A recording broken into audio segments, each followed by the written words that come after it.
পাইপলাইনে গ্যাসের হাহাকার আর সিলিন্ডারের বাজারে অস্থিতিশীল দাম। এই সুযোগে বাড়ছে ইলেকট্রিক চুলার কদর। স্বাভাবিক জীবনে রান্নার চাহিদা মেটাতে মানুষ বাধ্য হয়ে ঝুঁকছেন ইলেকট্রিক চুলার দিকে। বিপরীতে কপাল খুলছে ইলেকট্রনিক চুলা ব্যবসায়ীদের, বিক্রিও বেড়েছে দ্বিগুণ। বিস্তারিত প্রতিবেদনে। তীব্র গ্যাস সংকট আর সিলিন্ডারের চড়া দামে সাধারণ মানুষের রান্নার সমীকরণ এখন অনেকটাই বিদ্যুৎমুখী। ভোগান্তি এড়াতে রান্নাঘরে ইলেকট্রিক চুলার কদর যেমন বাড়ছে, তেমনি এই চাহিদাকে কেন্দ্র করে চাঙ্গা হয়ে উঠেছে রাজধানীর ইলেকট্রনিক্স বাজারও।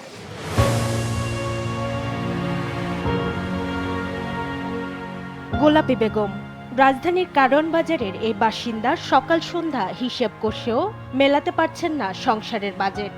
লাইনে গ্যাস নেই এক ফোঁটাও, অথচ মাস শেষে গুনতে হচ্ছে নির্ধারিত গ্যাস বিল।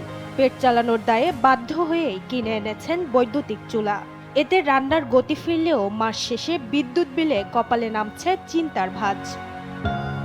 গ্যাস তো বিল ঠিকই নেয়, তো গ্যাস থাকে না কেন?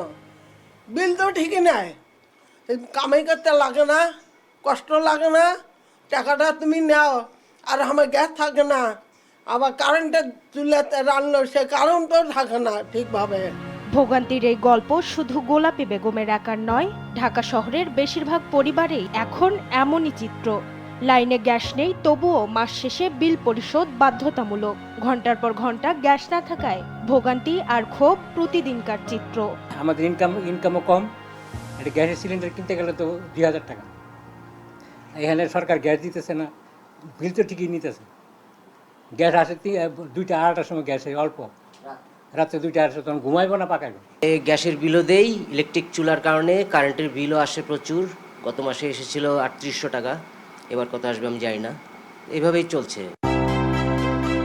নগরবাসীর এই ভোগান্তি আর বিকল্প ব্যবস্থার দোলাচলে হিড়িক পড়েছে রাজধানীর ইলেকট্রিক চুলার দোকানগুলোতে। স্টেডিয়াম মার্কেট থেকে শুরু করে নিউ মার্কেট কিংবা এলিফ্যান্ট রোড, সবখানেই এখন ইলেকট্রিক চুলার চাহিদা তুঙ্গে। পার ডে 5-6টা করে সেল করতাম যখন স্বাভাবিক ছিল গ্যাসের অবস্থা। এখন 15-16টার মতো সেল হয় পার ডে। ইলেকট্রিক চুলার চাহিদা আগের থেকে একটু বাড়ছে, এটা ঠিক।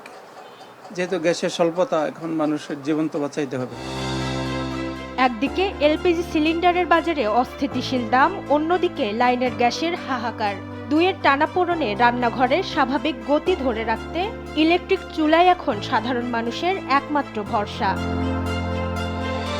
মাকদুরা মিতি, দেশ টিভি, ঢাকা।